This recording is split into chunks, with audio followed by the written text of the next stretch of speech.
I think the Cleveland fan base should just boycott at this point. We ain't buying no tickets. But not everybody feels the same way as you guys. Yes, they do. No, they don't. Yeah, they Yes, do. they The fan base does. The fan base does. Boycott the whole shit. Say we ain't coming unless Shedeur in. The game will be blacked out locally. And sometimes you got to force your hand. Cleveland Brown fan. Force your hand, man. Just what are your expectations when he does come in, though? We don't know. 460 yards. But what we do know, our quarterback is not going to look like a little scared little baby. That's what Gabriel look like right now. I guarantee you it don't look like that. What's the worst that can happen? It look the same? What's your realistic expectations? Our realistic expectations is to see everything we got on our roster so we can know if we need to draft a quarterback in the first round or not. You might have one in your building right now. We gave him 5-6 games. Let's give him 5-6 games and find out. If he's not the guy, you a 5th round pick, we don't owe you shit. You could be gone. I would be shocked if he doesn't get some playing time before the season's over. I think he'll get the last 4 or 5 games at least. Baltimore is the team that the report said that he said no to, right? If he's going to play, I would love for it to be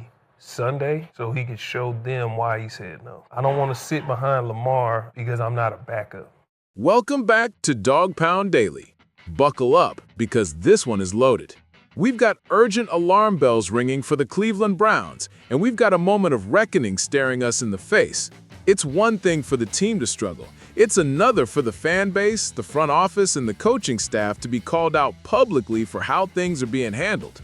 Here's what went down. Former All-Pro cornerback Aqib Talib has come forward, everything on the record, demanding that Browns fans boycott the team unless rookie quarterback Shedeur Sanders is finally given the chance to start. Okay, let that sink in for a second. A 5-time Pro Bowler, someone who's been in the trenches, is telling you the fans need to pull their support financially and emotionally until the front office shows they believe in their young quarterback. That's not fan heat, that's a seismic statement. And this isn't just about Sanders, it's about the direction of the franchise. Here's the context. The Browns are limping along with a lackluster 2-9 record entering Week 11 and no realistic path to meaningful playoff contention. The article highlights that the only remaining hope, the only spark of future potential, is Sanders. Yet the team continues to hold firm with rookie starter Dillon Gabriel. The problem? Gabriel has had his share of chances, and the offense just hasn't turned the corner. The front office isn't blinking. The coaching staff isn't showing cracks. Meanwhile, you've got elite talent waiting in the wings. Talib's message? Boycott the whole thing. We're not buying tickets unless Shedeur is in. He calls out the organization, force their hand. In his view, this isn't just about one game or one player. It's about transparency, accountability, and showing that the Browns are serious about winning, not just going through the motions. Let's break this down, because there's layers here. First, the optics. When a former NFL star urges a boycott, that means the frustration has transcended rabid fan forums and local talk radio. It means the message is hitting national waves. It means that the narrative has shifted from "we're rebuilding" to "we're stagnant and not using our assets right." Second, the message is centered on Sanders, but that's not surprising. Sanders was once projected to go early in the draft. He played at a high level at the college level. He has hype. He has potential. Yet in Cleveland, he's buried. He's inactive. He's not being given the shot. And statistically, this team is hurting.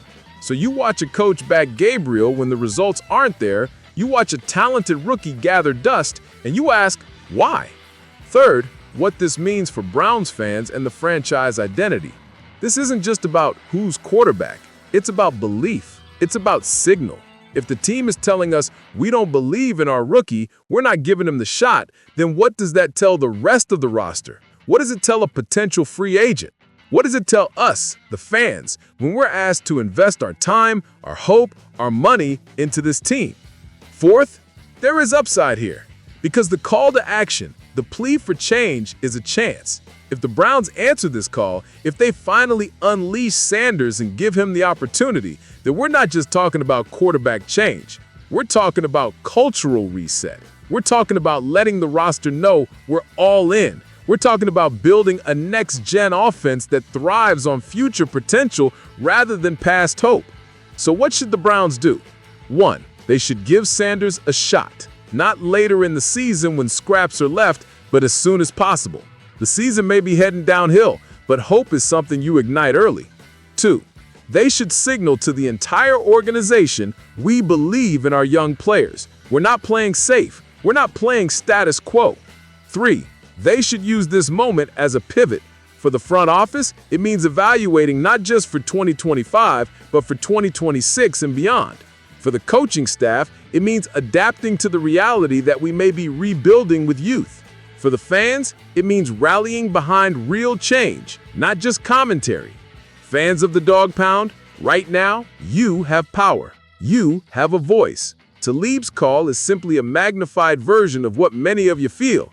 You're tired of being told we're still in the fight when you know we're not. You're tired of disclaimers. We're building. We're laying the foundation. You want action. You want transparency. You want something real. So here's my closing. The Browns have the pieces. Sanders is the spark. The front office has the leverage. The fans have the voice. It's time to move. If the Browns continue to stall, continue to ignore Sanders, continue to treat Gabriel as untouchable, then this franchise remains stuck. If they pivot, if they answer the call, if they unleash Sanders, then we could be witnessing the birth of something. What is your take? Are you ready to see Shedeur Sanders start this team's future? Do you support the call for a fan boycott until that happens? Hit that like button if you believe in change. Subscribe to Dawg Pound Daily for first-look Browns news and fan-driven reaction. And drop your thoughts in the comments. Let's make this conversation loud. We're the Dawg Pound, and we demand more.